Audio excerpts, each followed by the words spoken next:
The gunshot that killed Eloise Gardner's father echoed through Vulture City, Arizona Territory, on a Tuesday morning in September of 1882. And by Wednesday afternoon, she was standing in front of a ramshackle chicken coop, wondering how she was supposed to survive the coming winter alone. The chickens clucked impatiently as the sun began its slow climb over the Vulture Mountains, painting the desert landscape in shades of amber and rose. Eloise wiped her hands on her worn cotton dress and picked up the tin bucket of feed her father had filled the morning before he died. She was 22 years old, unmarried, and now completely alone in a mining town where women were scarce and mercy was scarcer. Her father had been a good man, an honest prospector who never struck it rich, but managed to keep them fed and sheltered. A claim dispute with a man named Vernon Polk had turned violent, and now her father was buried on the hill overlooking the town while Polk walked free because the only witness was too scared to testify. The chickens squawked louder, snapping Eloise back to the present. She scattered the feed across the dirt, watching the hens scramble over each other in their eagerness. At least the chickens were straightforward in their needs. At least they did not lie or cheat or kill over a few feet of potentially gold-bearing rock. "You are up early," a voice said behind her, and Eloise spun around so fast she nearly dropped the bucket. A man stood at the edge of her small property, his hands raised slightly to show he meant no harm. He was tall and lean, dressed in the practical clothing of a working cowboy. Worn denim trousers, a faded blue shirt, scuffed boots, and a hat that had seen better days. His face was weathered by sun and wind, but he could not have been much older than 30. Dark hair curled slightly at his collar, and his eyes were a startling shade of gray that reminded Eloise of storm clouds over the mountains. "This is private property," Eloise said, trying to keep her voice steady. She had learned quickly that showing fear in Vulture City was dangerous. "I know," the man said. "I am Samuel Quinn. I worked with your father sometimes, helping to dig when he needed an extra pair of hands. I heard about what happened. I am sorry." Eloise studied him carefully. She vaguely remembered seeing him around town, though they had never spoken. Her father had mentioned a cowboy who helped out now and then, someone honest and hardworking, which was rare enough in a place like this. "Thank you," she said finally. "I appreciate your condolences." Samuel lowered his hand slowly. "I also came to tell you that Vernon Polk has been talking around town. He is saying your father's claim is abandoned now and he aims to file on it himself." Anger flared hot in Eloise's chest. "That claim is mine by rights. My father left everything to me." "I know that, and the law knows that, but Polk does not much care about the law. I thought you should know what he is planning." Eloise set the bucket down with more force than necessary. "Why are you telling me this? What do you want?" Samuel looked genuinely surprised by the question. "I do not want anything. Your father was a good man. He treated me fair when others would not. Figured I owed him enough to look after his daughter, at least to make sure she knows what dangers are coming." The chickens had finished their feed and were now pecking hopefully at the ground, searching for any missed kernels. The sun was higher now, and the heat was beginning to build. It would be another scorching day in the Arizona desert. "I appreciate the warning," Eloise said, her tone softening slightly. "But I can take care of myself." "I do not doubt that," Samuel said. "But sometimes even the strongest people need allies. This town can be rough on a woman alone." He tipped his hat to her and turned to leave. Eloise watched him go, conflicted. Part of her wanted to call him back, to accept whatever help he was offering. But another part, the part that had learned hard lessons about trust in the months since her mother had died of fever, warned her to be cautious. She went back to her small house, if it could even be called that. It was really just 3 rooms. A main room with a stove and table, a bedroom barely big enough for a bed, and a small storage area. Her father had built it himself when they first came to Vulture City 5 years ago, chasing the dream of gold like so many others. The rest of the day passed in a blur of chores. Eloise checked the claim, making sure the required work was being done to keep it legal. She hauled water from the well, tended to the small vegetable garden that somehow survived in this harsh climate, and tried to figure out how she was going to pay for supplies. Her father's savings were meager, and the claim had not produced enough gold to make them rich, just enough to get by. As the sun set, painting the sky in brilliant oranges and purples, Eloise stood outside and looked at the mountains. She had never felt so alone in her life. Her mother's family back in Missouri had cut ties when she married a prospector, and her father's family had never approved of anything he did. Vulture City was all she had now, this harsh desert town with its desperate men and dashed dreams. The next morning, Eloise was up before dawn again. The chickens needed feeding regardless of grief or fear or uncertainty about the future. She filled the bucket and walked out into the cool morning air, grateful for these few minutes before the sun turned the desert into an oven. She was scattering the feed when she heard footsteps behind her. This time she was less startled, half expecting to see Samuel Quinn again. And indeed, there he was, walking toward her with the same careful, respectful distance as before. "Morning," he said simply. "Good morning," Eloise replied, continuing to feed the chickens. Samuel watched for a moment, then said, "I was thinking, if you are going to keep working the claim, you will need help. The required work is too much for one person." "I managed yesterday," Eloise said, though in truth her arms and back ached from the unaccustomed labor. Yesterday was one day. "What about next week? Next month? Winter is coming and you will need supplies, which means you will need to find enough gold to pay for them." Eloise finished with the chickens and turned to face him fully. "What exactly are you proposing, Mr. Quinn? Samuel, please." "And I am proposing that I help you work the claim. We split whatever we find, 60-40 in your favor since it is your claim. That way you have help, and I have honest work. I am tired of drifting from one cattle drive to another. I would like to stay in one place for a while." It was a practical arrangement, and Eloise could not deny that she needed help, but she barely knew this man. "Why should I trust you?" Samuel met her eyes directly. "Your father did. He told me once that I was one of the few honest men he had met in Vulture City. I would like to think I can live up to that assessment, but I understand your hesitation. How about this? I will work for you for 1 week, and you can pay me in meals instead of gold. At the end of that week, if you do not want to continue the arrangement, I will move on with no hard feelings." Eloise considered this. A week would give her time to take his measure to see if he was truly trustworthy or if he had some ulterior motive. And she did need help, that was undeniable. "All right," she said finally. 1 week. But I warn you, I am a good shot and my father's rifle is always loaded." Samuel actually smiled at that, a genuine smile that softened his weathered features. "I would expect nothing less. Your father was no fool, and I doubt he raised a foolish daughter." They shook hands on it, and Eloise felt the calluses on his palm, the mark of a man who worked with his hands. It was strangely reassuring. True to his word, Samuel showed up each morning just as Eloise was feeding the chickens. They would exchange brief greetings, then head to the claim to spend the day digging and sifting through rock and dirt.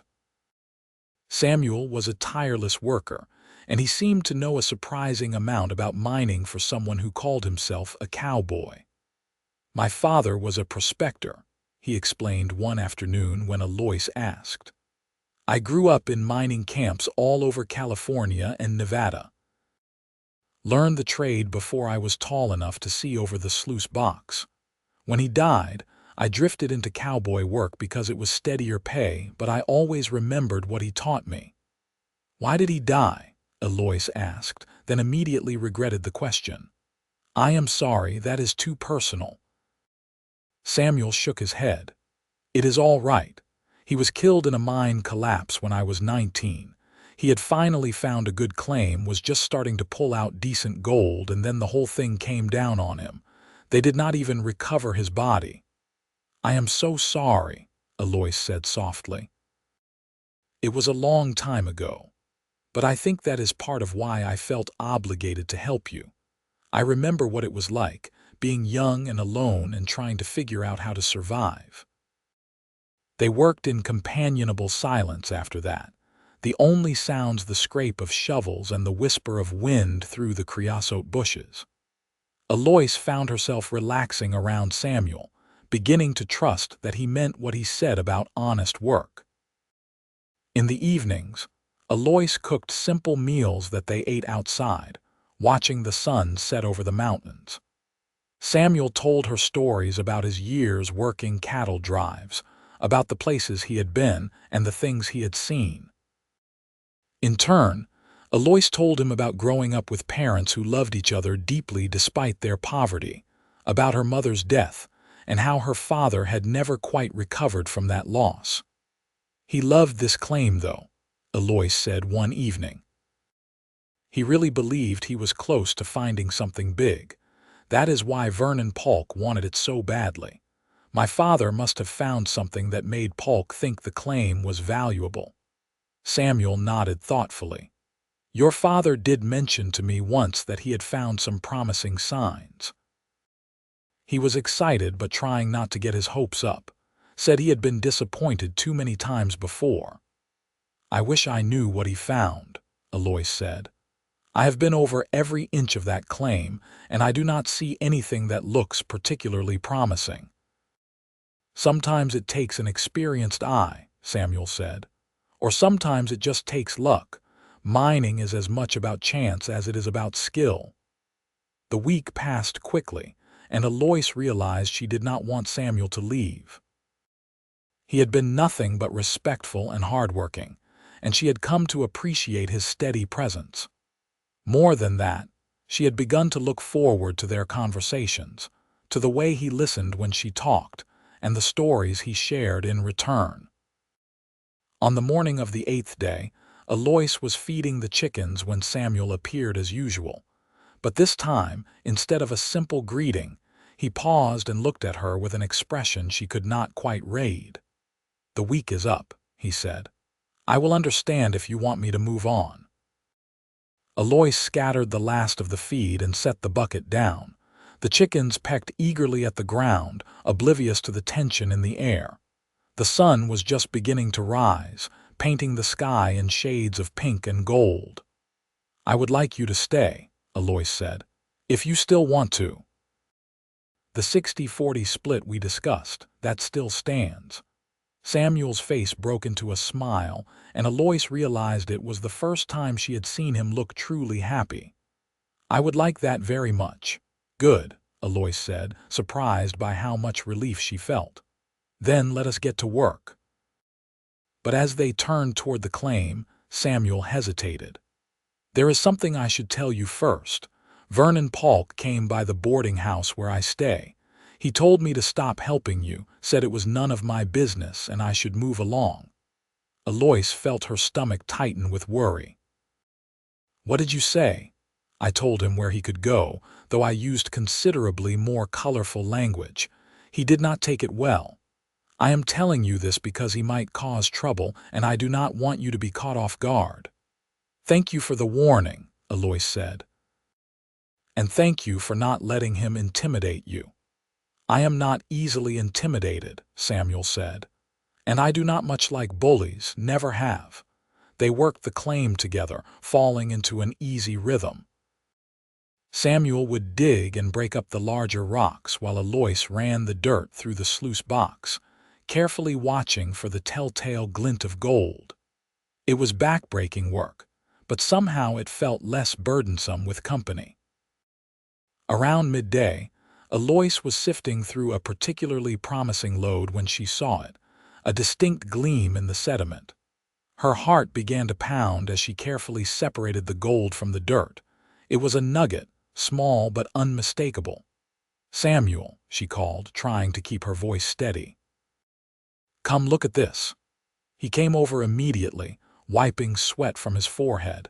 When he saw what she was holding, his eyes widened. "That is a good find. Let me check where this lode came from." He went back to the area he had been digging and examined it carefully. Then he began to dig more deliberately, following what his experienced eye told him might be a vein. Eloise joined him, and together they worked with renewed energy. By the end of the day, they had found 3 more small nuggets and a considerable amount of gold dust. It was the best single day the claim had ever produced, at least according to her father's meticulous records. "Your father was right," Samuel said as they secured the gold. "There is something here. We need to be careful, though. If word gets out that we made a good find, every claim jumper in the territory will be circling like vultures." "Hence the town name," Eloise said dryly. Samuel grinned. "Exactly. They agreed to keep their discovery quiet and to take turns keeping watch at night." It meant less sleep for both of them, but the alternative was risking everything. That night, as Eloise kept first watch, she found herself thinking about Samuel Quinn. In the 2 weeks since her father's death, he had become a constant presence in her life. She trusted him in a way she had not trusted anyone in a long time. More than that, she found herself noticing little things about him. The way he squinted slightly when he was concentrating, the rare but genuine smiles, the careful way he moved as if always conscious of the space he took up. She thought about the way her heart had lifted that morning when he appeared by the chicken coop, the relief she felt knowing he was not leaving. These were dangerous thoughts for a woman alone, but Eloise could not help them. When Samuel came to relieve her for the second watch, they passed each other in the darkness. His hand brushed against hers just for a moment, and Eloise felt something electric pass between them. She lay in her bed afterward, unable to sleep, wondering if he had felt it too. The next morning, Eloise was tired from her interrupted sleep, but she still got up to feed the chickens. The routine was comforting, a small piece of normalcy in a life that had been turned upside down. She was scattering the feed when Samuel appeared, right on schedule. But this morning was different. He did not maintain his usual respectful distance. Instead, he walked right up to her, close enough that she could see the flecks of darker gray in his eyes. "Eloise," he said, and it was the first time he had used her first name. "I need to tell you something." Her heart began to pound. "What is it?" "These past 2 weeks, working alongside you, getting to know you, it has meant more to me than I can properly express. I know the timing is terrible, what with your father's death and the situation with the claim, but I cannot keep pretending that this is just a business arrangement for me anymore." Eloise stared at him, hardly daring to believe what she was hearing. Samuel continued, his words coming faster now as if he was afraid he would lose his courage.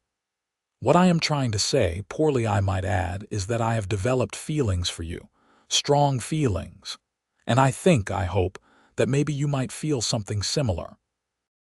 If I am wrong, if I have misread this situation, then I apologize and we can forget I ever said anything.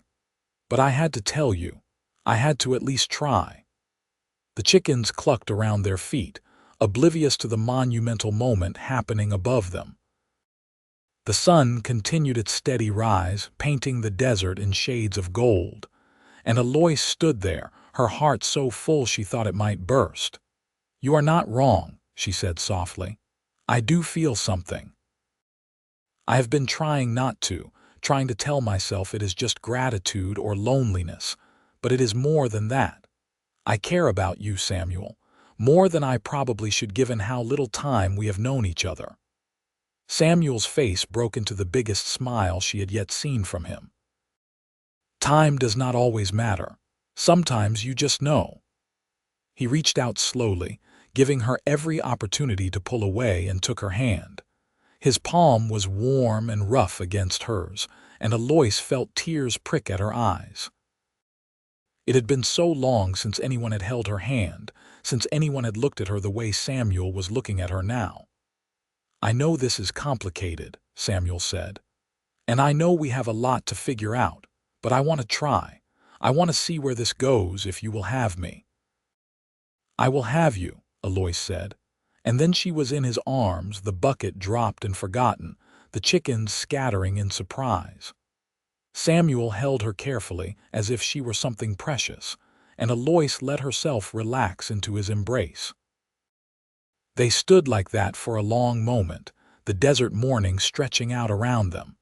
When they finally pulled apart, Eloise was smiling despite the tears on her cheeks. "Let us greet every morning together," Samuel said softly, "for as long as you will let me stay."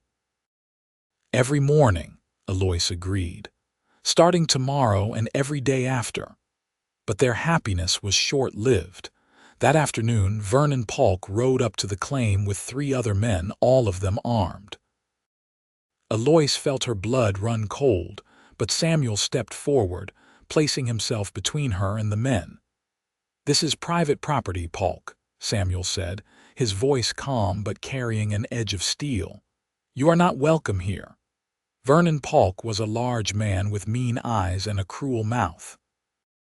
He had the look of someone who had lived hard and taken what he wanted without much concern for others.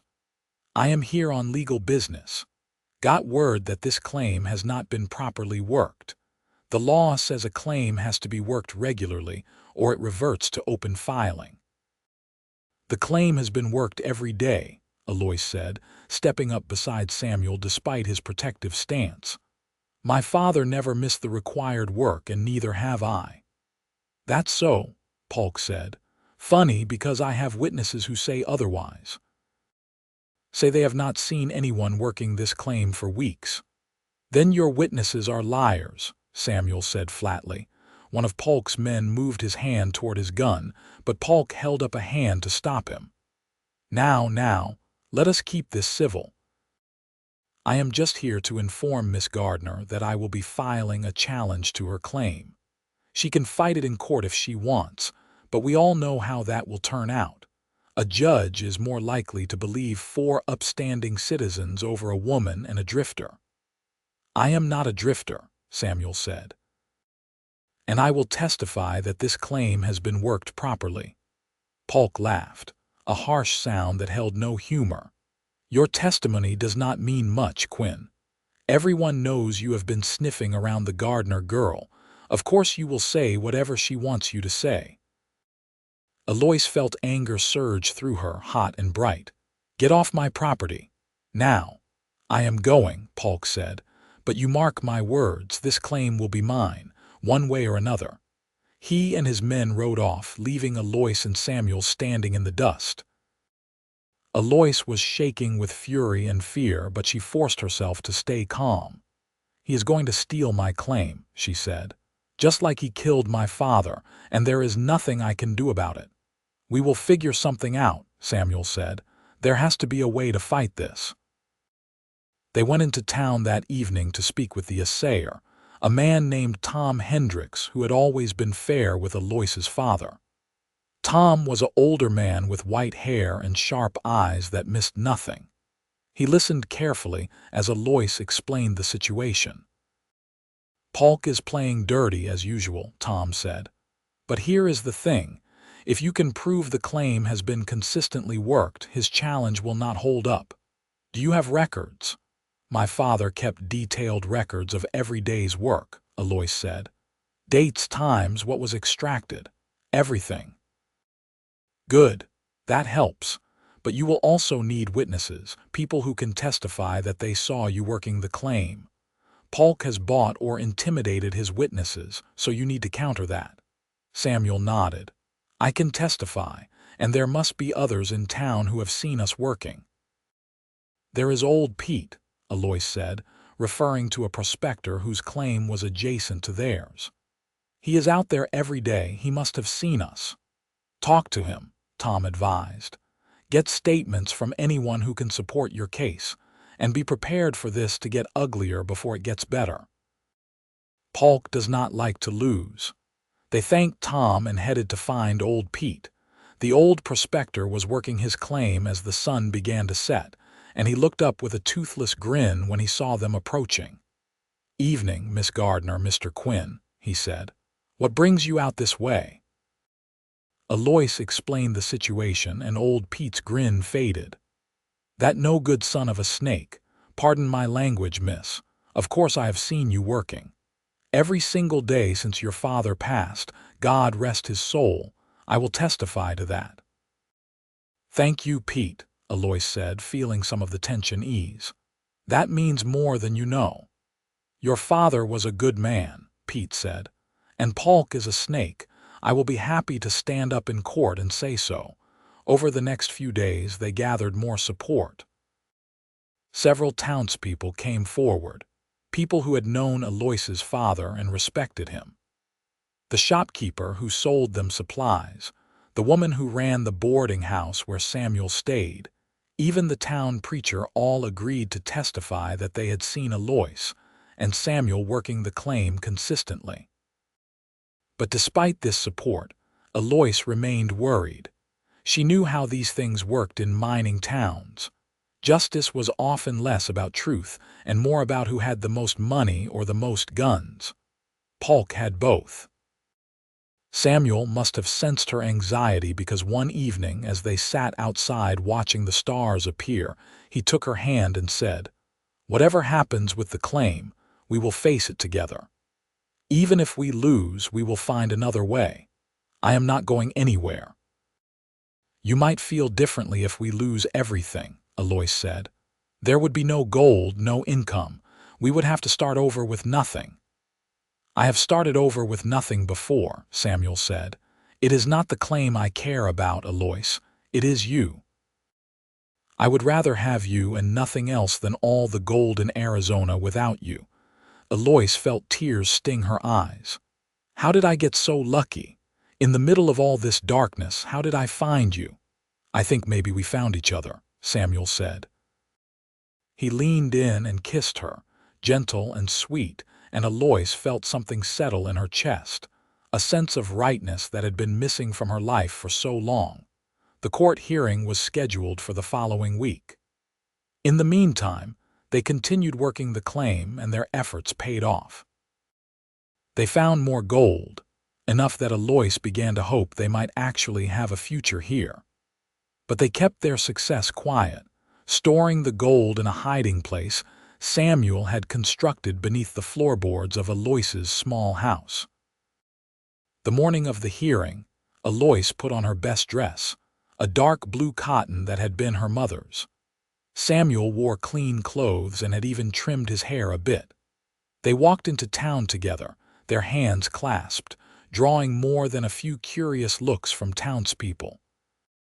The hearing was held in the largest room of the general store, which served as a makeshift courthouse when the circuit judge came through. Judge Harrison was a stern-looking man in his 50s with a reputation for being fair but hard. He listened carefully as both sides presented their cases. Polk went first, bringing forward his witnesses who swore they had not seen anyone working the Gardner claim for weeks after her father's death. They were convincing, and Eloise felt her heart sink. But then it was their turn. Eloise presented her father's meticulously kept records, showing clear documentation of work done every single day. Tom Hendricks testified about the gold they had brought in for a say, proving the claim was producing. Old Pete told his story, and his honest, weathered face carried weight. Samuel testified about the work they had done together, and several townspeople corroborated that they had seen them coming and going from the claim daily. Judge Harrison listened to everything, his expression giving nothing away. When both sides had finished, he sat in silence for what felt like an eternity. Finally, he spoke. Based on the evidence presented, I find that the Gardner claim has been adequately worked according to territorial law. Mr. Polk's challenge is dismissed. Miss Gardner retains full rights to her claim. Relief flooded through Eloise so strongly she nearly collapsed. Samuel caught her arm, steadying her. They had won. The claim was still hers, but Polk was not done. He stood up, his face red with anger. "This is not over, Gardner. You think you have won, but you have just made an enemy." "I think I already had an enemy," Eloise said, finding her voice. "The same enemy who killed my father over this claim. Maybe the judge should look into that." Judge Harrison's eyes sharpened. "That is a serious accusation, Miss Gardner." "It is the truth," Eloise said. "Vernon Polk killed my father over a claim dispute. Everyone in this town knows it, but no one will testify because they are afraid." "You cannot prove that," Polk snarled. "Maybe not today," Eloise said, "but someday the truth will come out. It always does." Judge Harrison looked between them. "If you have evidence of a crime, Miss Gardner, you should present it to the proper authorities. But as it stands, this hearing is concluded. Miss Gardner's claim is upheld." Polk stormed out of the room, his men following. Samuel kept a protective arm around Eloise as they left, hyper-aware of the danger Polk represented. But for now, they had won an important battle. That night, they celebrated quietly at Eloise's house. She cooked a real meal, using some of their precious supplies to make something better than the usual simple fare. As they ate, they talked about the future. "We should think about making this arrangement more permanent," Samuel said carefully. "Not just the claim partnership, but everything." Eloise looked at him, her heart beating faster. "What are you saying?" "I am saying I want to marry you, Eloise Gardner.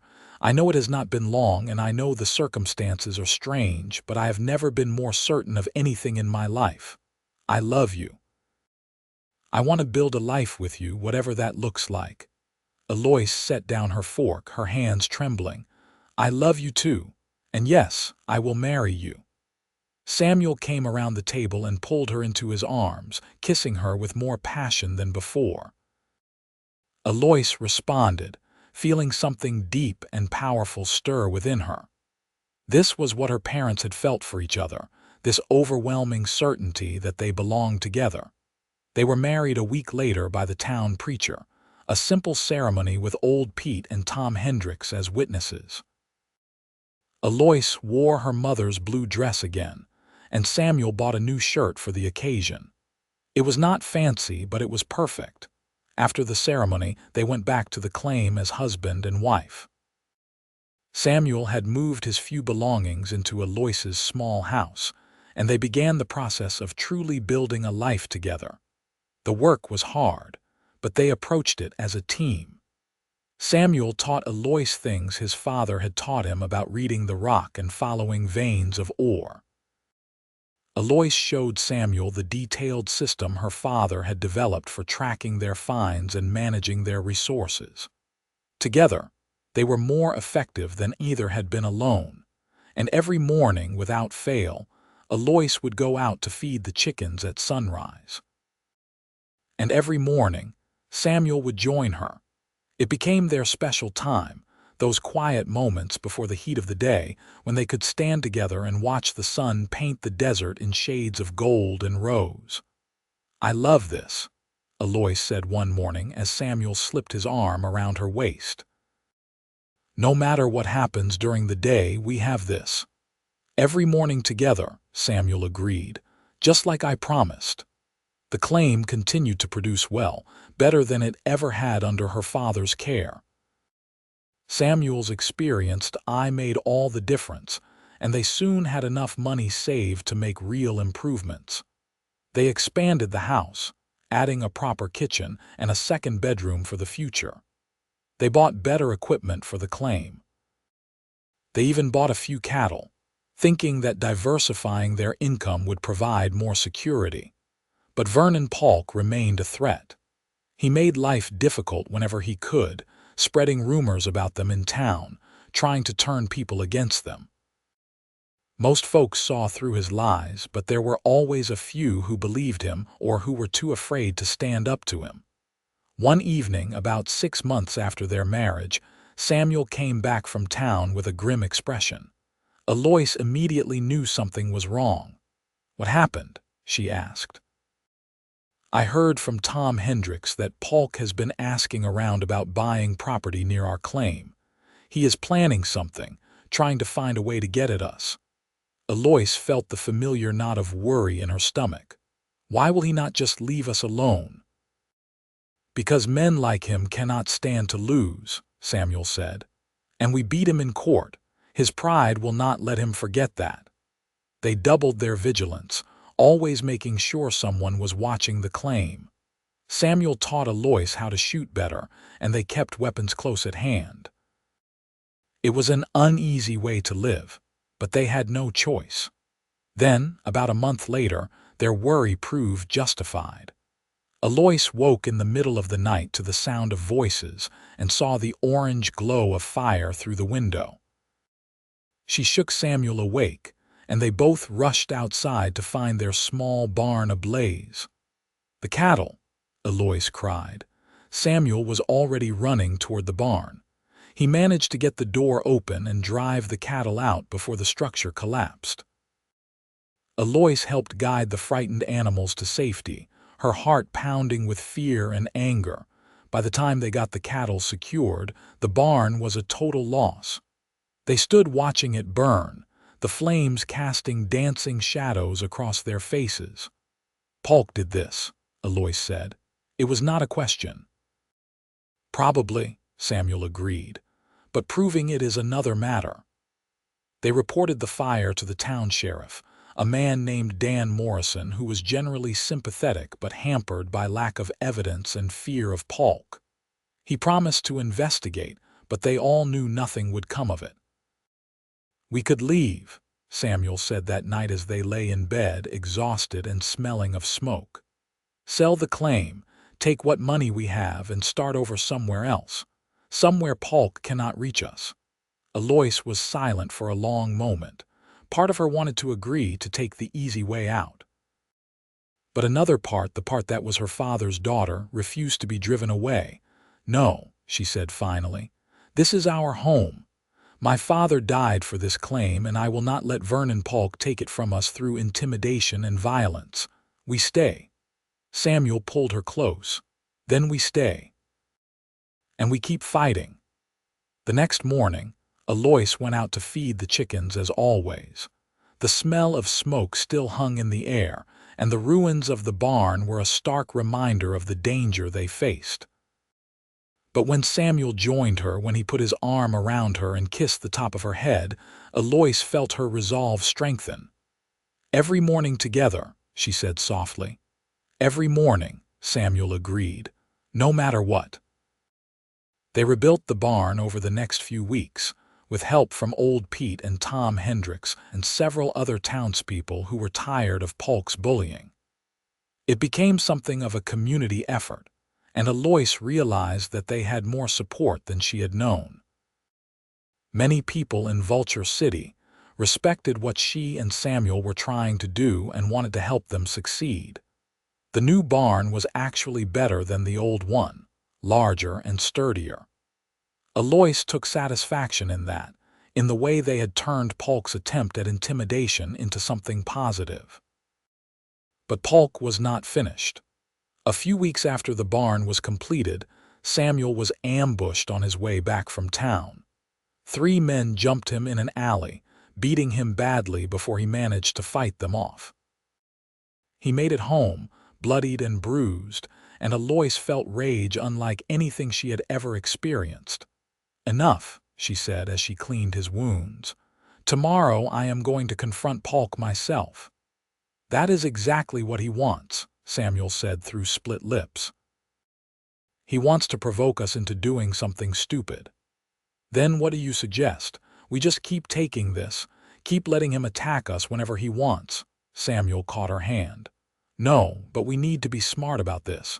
We need evidence, something concrete that ties Polk to these attacks. Then we can get the law on our side." Eloise wanted to argue, but she knew Samuel was right. Acting rashly would only play into Polk's hands, so instead they began documenting everything. Every threat, every suspicious incident, every rumor they heard. Tom Hendricks helped, quietly gathering information from people who were willing to talk but afraid to testify publicly. Slowly, a pattern emerged. Polk had been terrorizing people in Vulture City for years, not just Eloise and Samuel. He had driven off other claim holders, forced people to sell their property for pennies, and used violence and intimidation to get what he wanted. But he had always been careful to avoid direct evidence. "We need to catch him in the act," Tom said during one of their planning sessions. "Get him to incriminate himself somehow." "How do we do that?" Eloise asked. Samuel had been quiet, thinking. Now he spoke up. "We let him think he is winning. We spread word that we are thinking about selling the claim because we cannot take the pressure anymore. Make him think we are at the breaking point. Then we wait and see if he makes a move." It was risky, but it might work. They began to subtly spread the rumor that they were considering selling. Eloise acted despondent in town, and Samuel let slip to a few people that he was worried about his wife's safety. Within a week, Vernon Polk approached them with an offer to buy the claim. "I heard you folks are looking to sell," Polk said, not even trying to hide his satisfaction. "I am prepared to make you a fair offer." "Fair," Eloise said bitterly. "You do not know the meaning of the word." Now, Polk said. "No need for hostility. I am just a businessman making a business proposition. You want out, I want the claim. Seems like we can help each other." "What are you offering?" Samuel asked, playing along. Polk named a figure that was insultingly low, barely enough to cover their expenses for a few months. But Samuel pretended to consider it. "We will think about it. Give us a few days." "Do not think too long," Polk said. "My patience is not unlimited. Bad things can happen to people who test my patience." "Is that a threat?" Eloise asked. Polk smiled, showing yellowed teeth. "Just a friendly warning. This town can be dangerous for people who do not have friends watching their backs." After he left, they met with Sheriff Morrison and Judge Harrison, who happened to still be in town handling other cases. They had both agreed to help if they could get Polk to say something incriminating. "That was close," the judge said, "but not quite enough. We need him to be more explicit." They decided to set up another meeting with Polk, this time with witnesses hidden nearby. Eloise sent word that they were ready to talk seriously about selling but needed to negotiate the price. Polk agreed to meet them at the claim. The day of the meeting, Sheriff Morrison and his deputy hid in the reconstructed barn while Judge Harrison positioned himself behind a large rock outcropping where he could hear, but not be seen. Eloise and Samuel waited nervously, praying that their plan would work. Polk arrived with his usual crew of thugs. He looked around the property with greedy eyes, already acting like it belonged to him. "So," he said, "are you ready to be reasonable?" "That depends on what you consider reasonable," Samuel said. "Your offer was far too low." "This claim is producing well, and you know it." Polk's expression hardened. "The price is the price. Take it or leave it." "We will leave it then," Eloise said. "This land is worth 10 times what you offered, and we both know it." "Then I guess we do not have a deal," Polk said. He turned to leave, then stopped and looked back. "Shame, though. I would hate for you to have more accidents. That fire was just the beginning of what could happen. And Quinn, those men who jumped you, they might come back. Next time they might not stop with just a beating." It was enough. Sheriff Morrison stepped out of the barn with his deputy, both with their guns drawn. Judge Harrison emerged from his hiding spot as well. "Vernon Polk," the sheriff said, "you are under arrest for arson, assault, and making terroristic threats." Polk's face went white, then red with rage. "You cannot prove anything." "I just heard you threaten these people and admit to the fire," Judge Harrison said. "That is all the proof I need. Sheriff, take him in." Polk's men scattered, not willing to go down with their boss. The sheriff and his deputy hauled Polk away, still protesting and making threats. But this time, his threats were empty. Eloise felt her knees go weak with relief, and Samuel caught her, holding her close. "It is over," he murmured. "It is really over." But the story was not quite finished. At Polk's trial, more people came forward with stories of his crimes. With Polk in custody, the fear that had kept them silent began to fade. The evidence against him was overwhelming, and Judge Harrison sentenced him to 20 years in the territorial prison. With Polk gone, life in Vulture City became peaceful. Eloise and Samuel's claim continued to produce well, and they became respected members of the community. They helped other prospectors, shared what they knew, and built genuine friendships. Every morning, without fail, Eloise fed the chickens at sunrise, and every morning Samuel joined her. They would stand together in the cool morning air, watching the sun rise over the Vulture Mountains, grateful for another day together. A year after Polk's imprisonment, Eloise discovered she was pregnant. The news filled them both with joy and a little bit of fear. They were still relatively young, and the thought of bringing a child into their hard desert life was daunting. "We will make it work," Samuel said, his hand resting gently on her still flat stomach. "Whatever it takes, we will give this child a good life." Their son was born in the spring of 1884, and they named him Thomas, after Tom Hendricks, who had been such a good friend to them. He was a healthy baby with his mother's dark hair and his father's gray eyes, and they both fell completely in love with him. Eloise had worried that having a baby would change everything, and it did, but not in the ways she had feared. Yes, life was harder with an infant to care for. Yes, she got less sleep and had less time to work the claim. But the joy that Thomas brought into their lives was worth every difficulty. Samuel proved to be a devoted father. He would carry Thomas in a sling while working the claim, talking to him constantly, even though the baby was too young to understand. And every morning, the three of them would go out together to feed the chickens. Thomas would gurgle happily in his father's arms, watching the chickens with wide, fascinated eyes.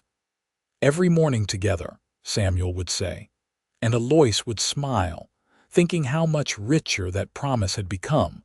When Thomas was 2, they decided to expand their operations. The claim was still producing, but they wanted to diversify. They bought more cattle and started raising horses as well. Samuel's experience with livestock proved invaluable, and within a few years, they were making as much money from their animals as from the gold. Eloise discovered she was pregnant again when Thomas was 3. This time the news was less frightening and more purely joyful. They knew what to expect now, felt more prepared for the challenges of parenthood. Their daughter was born in the winter of 1887, and they named her Grace, after Samuel's mother.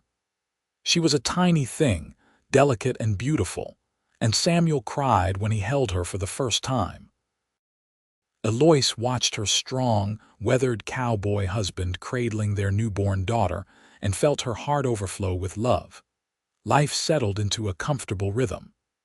The claim eventually played out, as all claims eventually do, but by then they had built a successful cattle and horse ranch.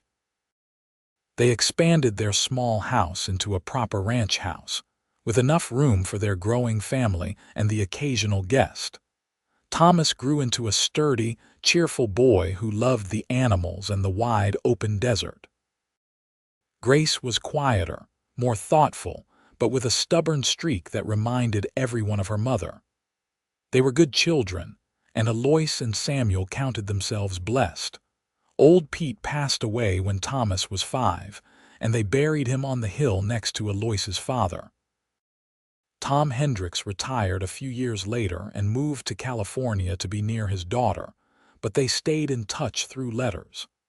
Vulture City itself began to decline as the mines played out, but their ranch continued to thrive.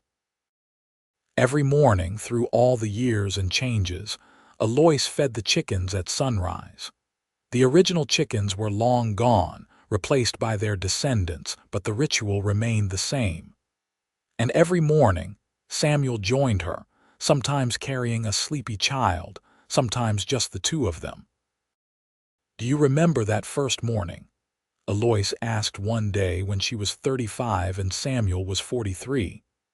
Thomas was 13 now, already showing signs of becoming as tall as his father. Grace was 10, sharp as a tack and beautiful as the desert sunrise. "I remember being terrified," Samuel admitted. "I had fallen for you so hard and so fast, and I had no idea if you felt the same. I thought you might laugh at me or tell me to leave and never come back." "I was terrified too," Eloise said, "but also hopeful. You gave me hope when I needed it most." Samuel pulled her close, kissing her temple.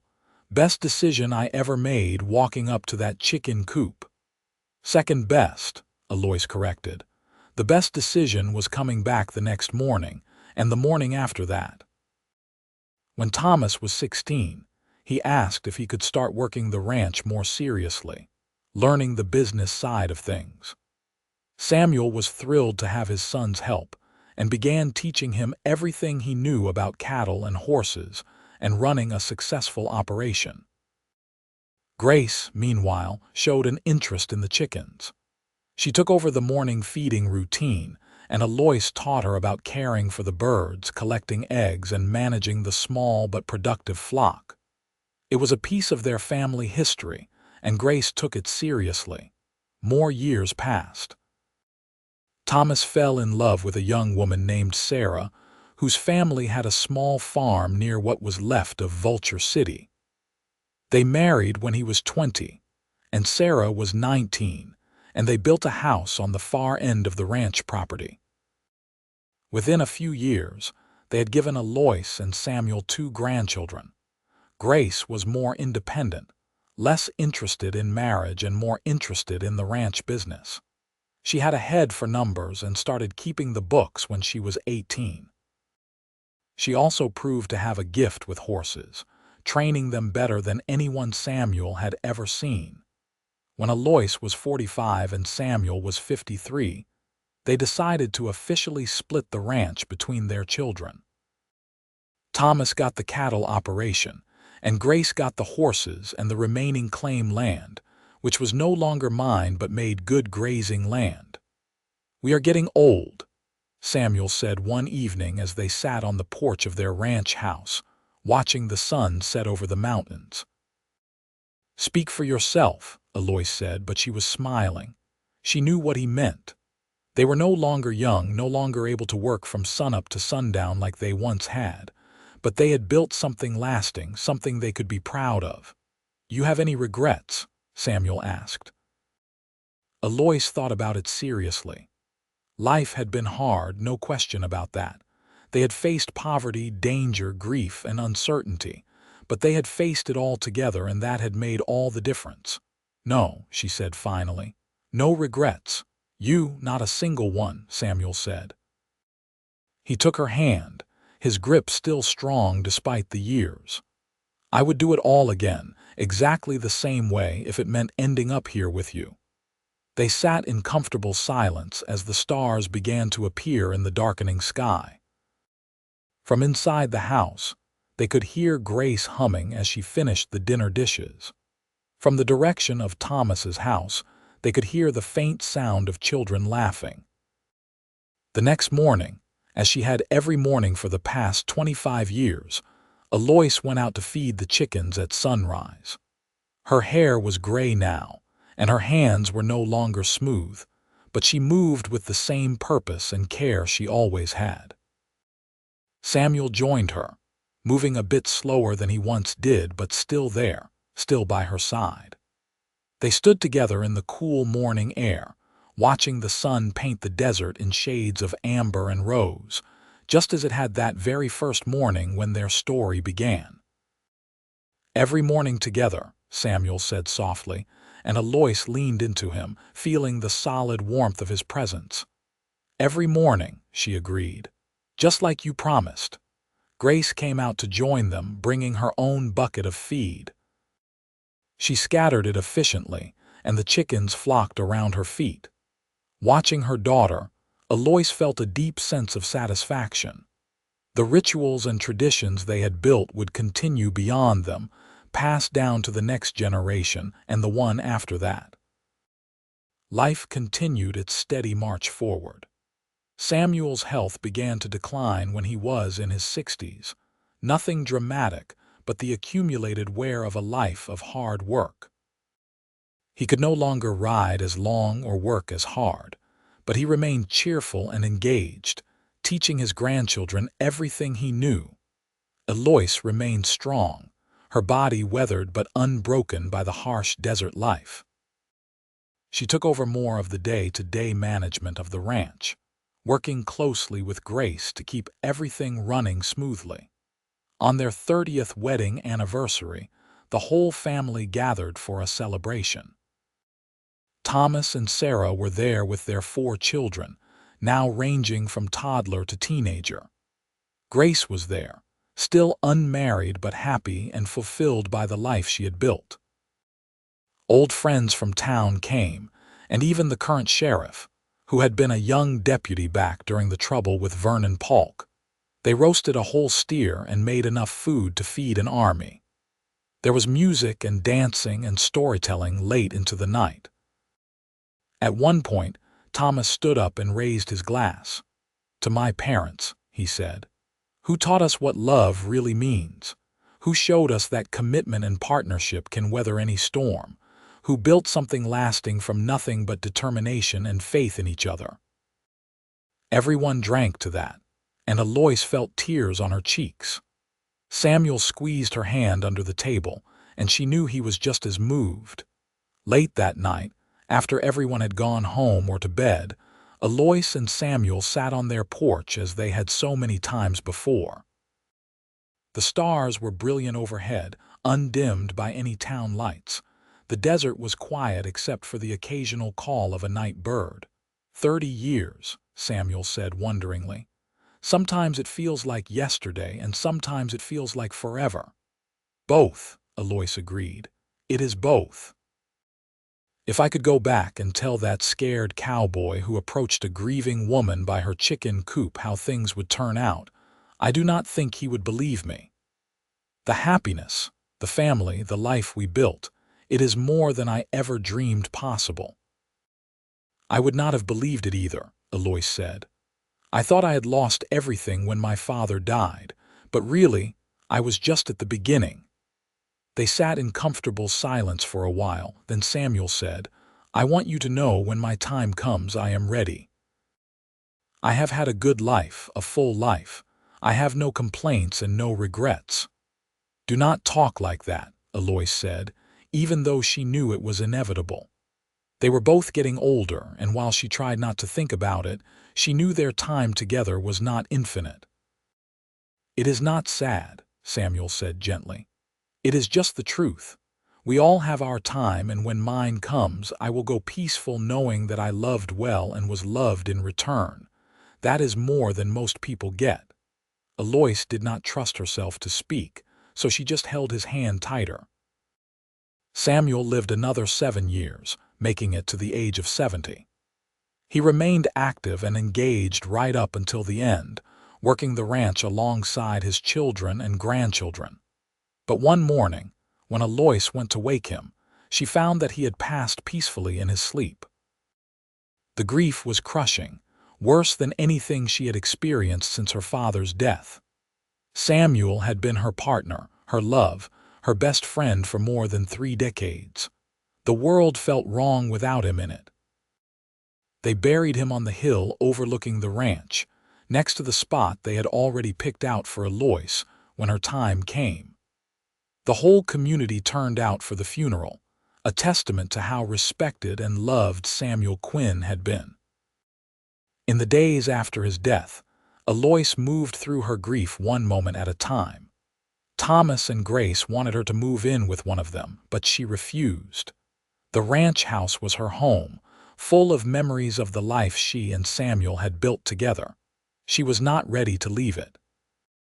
The morning after the funeral, Eloise woke before dawn as she always did.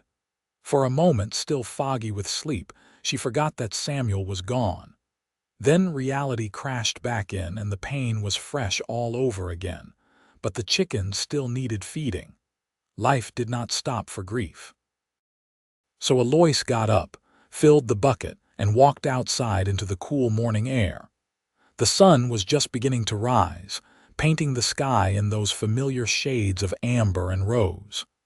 She scattered the feed, watching the chickens peck at the ground and let the tears come. She felt a presence beside her and turned to find Grace standing there, her own eyes red from crying. Without a word, her daughter put an arm around her, and they stood together watching the sunrise. "He loved this," Grace said softly.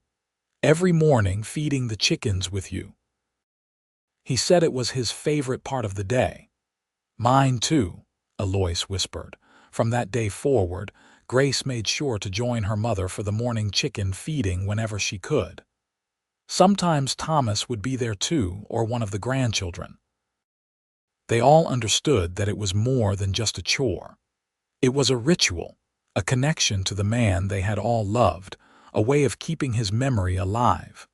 Eloise lived another 12 years after Samuel's death. She remained active and involved in the ranch, though she gradually handed more responsibility to her children. She was blessed with more grandchildren, and even a few great-grandchildren before her time came. She was 81 years old when she went to sleep one night and simply did not wake up. Grace found her in the morning, peaceful and still, a slight smile on her weathered face. Those who saw her said she looked like she was dreaming of something beautiful. They buried Eloise next to Samuel on the hill, just as she had wanted. The whole family gathered, now 3 generations strong, to say goodbye to the woman who had started it all. The woman who had refused to give up when everything seemed lost, who had built a life and a legacy from nothing but courage and love. Years later, Grace would tell her own grandchildren the story of how their great-grandparents met. She would talk about the chicken coop and the sunrise, about a grieving woman and a cowboy who fell in love. She would tell them about the promise Samuel made, to greet every morning together, and how he kept that promise for more than 30 years. And every morning, someone from the family would go out to feed the chickens at sunrise, keeping alive the tradition that had started so many years ago. The ranch continued to thrive, passed down through the generations, a lasting testament to what Eloise and Samuel had built together. The old chicken coop was eventually replaced, and replaced again, but there was always a chicken coop on that spot. And there were always chickens to be fed at sunrise. It became a family tradition, a sacred ritual that connected them to their history and to the enduring love story that had started it all. In the end, Vernon Polk had failed. He had tried to take everything from Eloise, to break her spirit and steal her future. But instead, she had built something he could never touch or tarnish. She had built a family, a home, and a love that lasted beyond death. And every morning, as the sun rose over the Vulture Mountains, painting the Arizona desert in shades of amber and rose, the Quinn family would gather to feed the chickens and remember. They would remember the woman who refused to give up and the cowboy who chose to stay. They would remember the promise made on a desert morning so long ago, to greet every day together, come what may. It was a promise that echoed through the generations, a reminder that true love does not end when a life ends. It lives on in the children and grandchildren, in the traditions passed down and the stories told. It lives on in every sunrise, every act of kindness, every moment of courage in the face of fear. Eloise Gardner Quinn had fed her chickens at sunrise on a morning in 1882, alone and grieving. Samuel Quinn had joined her, and promised they would greet every morning together. And though their mortal time together eventually ended, the truth of that promise remained. In the hearts of their family, in the legacy they built, in the very land they had worked and loved, Eloise and Samuel would greet every morning together for generations to come. The ranch still stood decades later, a thriving operation that had grown beyond anything Eloise or Samuel could have imagined. The town of Vulture City had faded away as so many mining towns did, but the Quinn Ranch remained, a testament to the power of love, hard work, and determination.